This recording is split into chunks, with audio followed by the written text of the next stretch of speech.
just ng kanilang development. It means out of every 100 Filipino children under 5 years old, about 25 are stunted. Oh, ito na si Ma'am Josie. I think she's online already. Ma'am Josie, good morning po. Good morning po sa ating lahat. Hi, ma'am. Ayan, Thank you po. good to see you. Hello po, good morning. Okay. So pinag-uusapan po namin ni Rica, nag-i-interviewhan kaming dalawa habang habang naghihintay kami. Opo. I mean, this is very very alarming yung Yes. 25 out of 100 are bansot. Can you Okay. talk more about that, ma'am? Opo. So, ang child stunting po, ito po ay isang form ng undernutrition na kung saan ang bata po ay maliit po para sa kanyang edad sapagkat hindi po niya nakuha yung sapat na nutrisyon na kailangan po niya sa paglaki.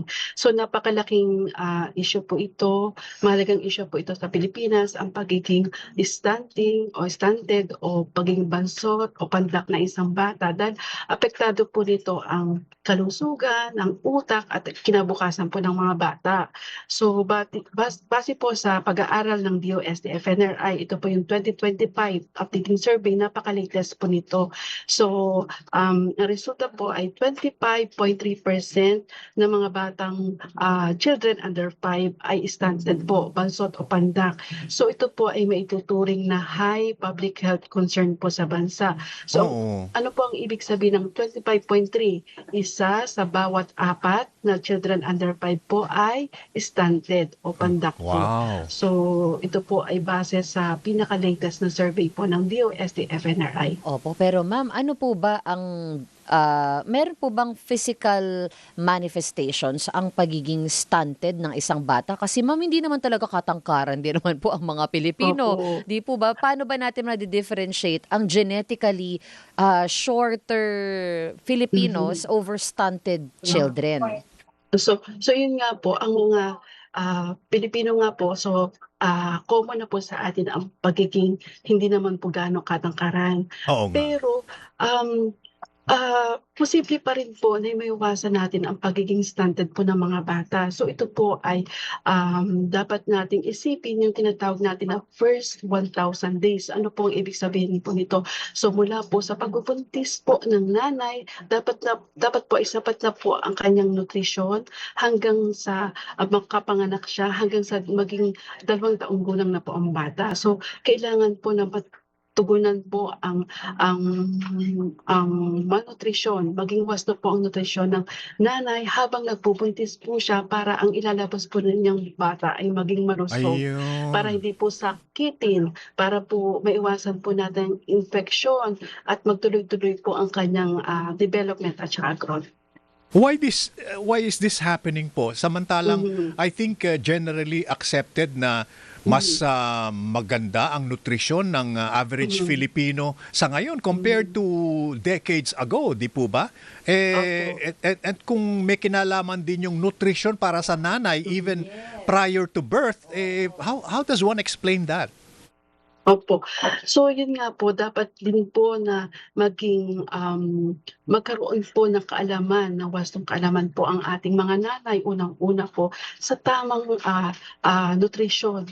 Ano po, sa kanya po sarili habang nagbubuntis siya at ganoon din po sa bata. So sana po exclusive breastfeeding po talaga ang kailangan. So ito po yung bago po mag 6 months ang bata. So sa loob po ng 6 months dapat po ay ma-practice na po ang exclusive breastfeeding para po matugunan po ang wastong nutrisyon ng bata, maiwasan po ang sakit at hindi po maging sakitin ang mga bata. So napakahalaga po talaga na mula pagbubuntis pa lang, alam na po ng nanay ko ano po ang dapat niyang gawin, kainin, sapat, at saka dekalidad po ang pagkain na kanyang kakainin. Ma'am Josie, kung affected po ang health ng bata, no, simula pa ng pagbubuntis ng nanay, nalalaman na po ba ang stunting doon sa tinatawag nating newborn screening?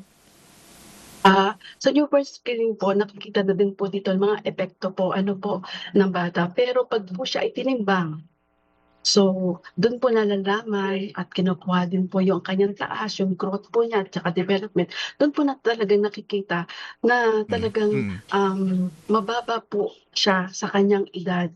So nabanggit ko nga po kanina, base din po sa pag-aaral ng DOST ay hindi lang po dahil sa kakulangan at kalidad ng pagkain, kundi ang mga Pilipino po nakita po sa resulta na mas ang mga bata na galing po sa mahirap at Mhm. saka po sa mga rural areas na hindi po limitado lang po ang kanilang access sa pangkalusugan at sa pagkain, legalidad ng serbisyong pangkalusugan at childcare, sila po talaga ang nakakaranas ng stunting.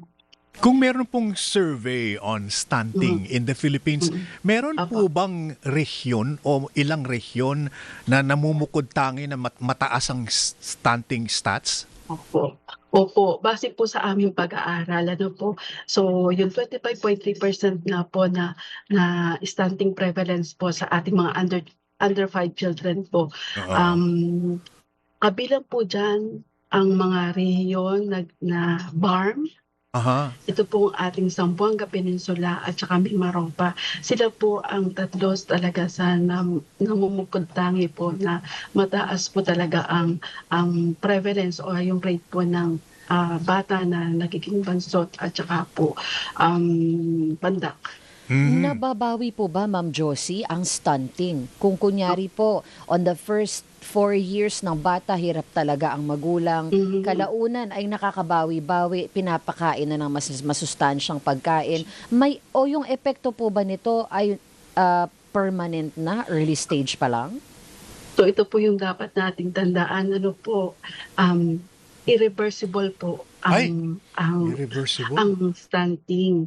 So ito po ay chronic malnutrition. So ibig sabihin po Ako. nito, talaga pong 'pag meron na po stunted na po ang bata, so yun na po idadalhin niya paglaki. So malaki po talaga ang epekto nito sa kanyang pag-aaral, sa kanyang kalusugan, at gano'n din po sa kanya pong kinabukasan. So dapat po ang bata po ay magkaroon po ng focus sa kanyang pag-aaral.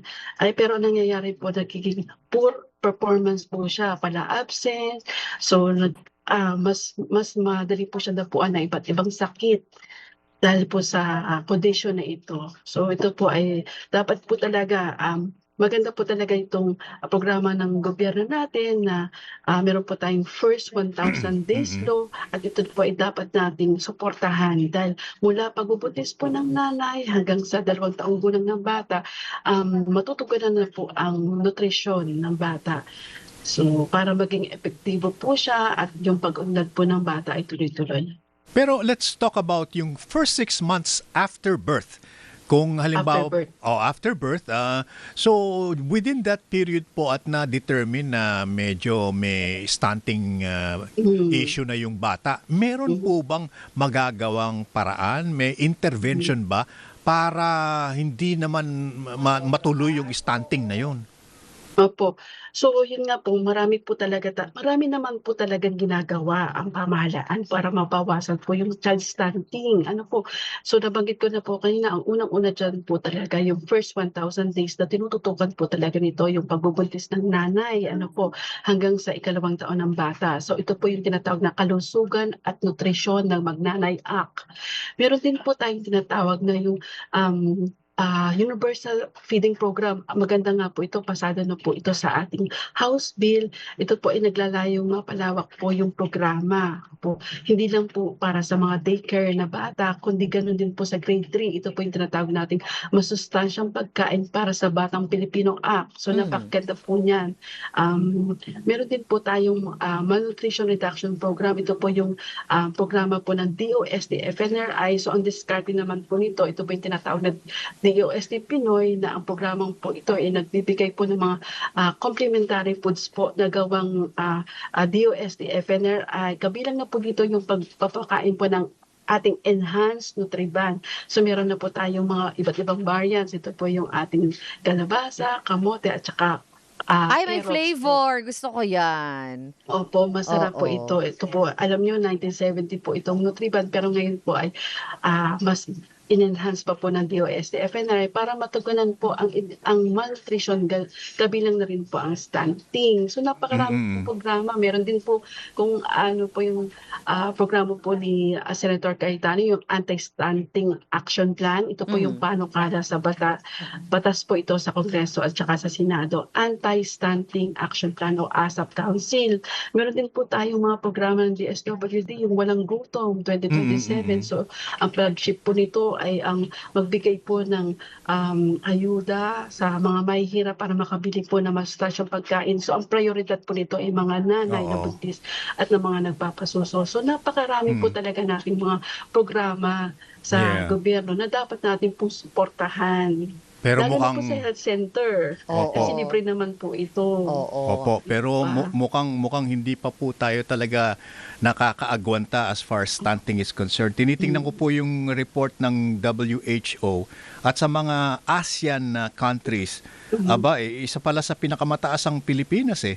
Opo. Ay, matangkad pala tayo. Oo. Ay, mataas pala. Di Mataas pala ang matangkad. ang Mali ang stunting, interpretation. yung prevalence ng stunting. Samantalang sa Malaysia, Thailand, Singapore, and Brunei, generally low to very low prevalence. Ayan. Kaya kailangan talaga nating tutukan ito dahil nga ang mga kabataan ang kinabukasan ng bayan. Ng bayan. Tama po kayo. Yes, I believe the children are our future.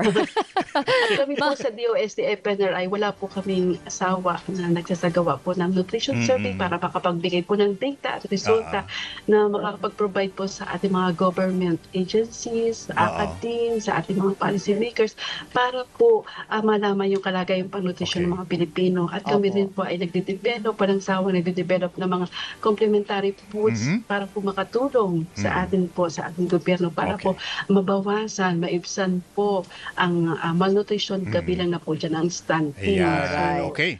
Tulong po tayo. Tama Sige yan, po, ma'am. Salamat po sa salamat panahon, po. Ma'am Josie. Opo, sa ngalan po ng nagseserbisyo, Niña Corpus. Thank you very much, Ma'am Josie Desnacido, Salamat Senior po. Science Research Specialist ng DOST FNRI. Ano yung FNRI? Food and Nutrition Research Institute. Ayan. Thank you, ma'am. And you have a good day. Okay. Susunod na po. Nagseserbisyo with Nina Corpus and Migs Bustos. Nakasama niyo po si ngayon. Jack ngayon. Si Jack ngayon. Si JB. Ayan. Oo. Okay. Hanggang bukas. See you tomorrow. Nakasama niyo po Rica Lazo. Peter Musngi. God bless everyone. Ingo! Good night.